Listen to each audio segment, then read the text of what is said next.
ஆண்டவராகிய இயேசு கிறிஸ்துவின் நாம் மையப்படுவதாக இந்த காலவரையில் உங்களை யாவரையும் பார்ப்பதில் மிகுந்த சந்தோஷம். எப்படிலாம் ஜெபிக்கலான்ற எபிசோடில் இன்றைக்கி ஏசப்பா ஒரு கருத்தை சொல்லித்தர விரும்புகிறார். கலாத்தியர் 5:24. One of the favourite verses that I recently pray. Man, கிறிஸ்துவனுடையவர்கள் தங்கள் மாம்சத்தையும் அதன் ஆசை இச்சைகளையும் சிலுவையிலே அறைந்திருக்கிறார்கள். we are called அப்படின்னா பவுல் ஒன்று சொல்ல வர்றாரு, தினந்தோறும் சாகணும், டெய்லி சாகணும், டெய்லி நம்முடைய மாம்சத்தை சிலுவையில் அறையணும். எக்ஸாக்ட்லி நமக்கு தெரியும் நம்ம எதில் போராடிட்டு இருக்கிறோம். நம்ம எதில் ஃபோனாக இருக்கலாம், மற்ற என்ன காரியம், கோபமாக இருக்கலாம், இச்சையாக இருக்கலாம்.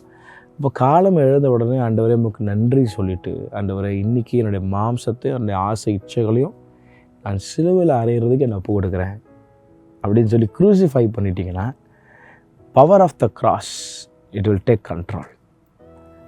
அப்போ அப்படி நம்ம மெச்சூர்டாக ஜெபம் பண்ண கற்றுக்கிடணும். இன்றைக்கி ஆண்டரை கற்றுக் கொடுக்குற ஒரு வார்த்தை, கிறிஸ்துவனுடையவர்கள் தங்கள் மாம்சத்தையும் அதன் ஆசை இச்சைகளையும் என்னுடைய எமோஷ்னல் அண்ட் ஃபீலிங்ஸு எல்லாவற்றும் நான் சிலுவையில் அறையிறேன் அப்படின்னு சொல்லி ஒப்பு கொடுத்து பாருங்கள். ஆண்டவர் ரொம்ப ஆச்சரியமாக நடத்துவார். எதெல்லாம் மேற்கொள்ள முடியலன்னு நினைக்கிறீங்களோ ஆவியானவர் மேற்கொள்ள கிருபை தருவார்.